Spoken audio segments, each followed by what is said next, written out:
First off, there's a project to create an industrial site in the northeast called Teesworks, and that project was originally part-owned by private developers on the one hand and effectively the local government on the other. But lots of concerns have been raised about corruption in that project because the private developers went from having a 50% share to a 90% share without spending any money. Especially concerning when one of the shareholders in Teesworks donated £2,500 each to two Tory MPs, Deanna Davison and Simon Clarke. So when an MP asks Rishi Sunak to get the National Audit Office to investigate this for corruption, he says, "The Levelling Up Secretary has already announced an investigation into this matter." But Michael Gove said that he wasn't going to get the National Audit Office to investigate this, but was going to handpick some people himself. We have an issue of Tory MPs potentially taking bribes, and you want the investigation into that to be controlled by Michael Gove, who voted to let Tory MP Owen Paterson get away with taking bribes. Can you see the problem there? Then comes his little victory lap over what the IMF said about our economy. They actually raised our growth forecast by one of the highest they've ever done. Should we have a listen to what the IMF actually said about why they're more optimistic about us now? As to why we are upgrading the projections for growth for the UK. One, when we did our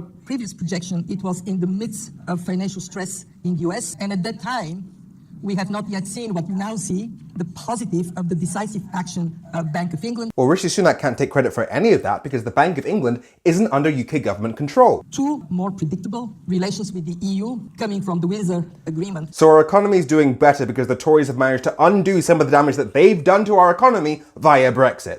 Three, energy prices have receded. Again, Rishi Sunak can't take credit for global energy prices. And on the NHS? Ambulance waiting times at the fastest response in 2 years, Mr. Speaker. That's a Conservative government delivering for the British people. 2 years ago was the first half of 2021, so you're saying that a Conservative government delivering for the British people is giving us hospitals that are slightly less overflowing than at the height of a deadly pandemic. Thanks.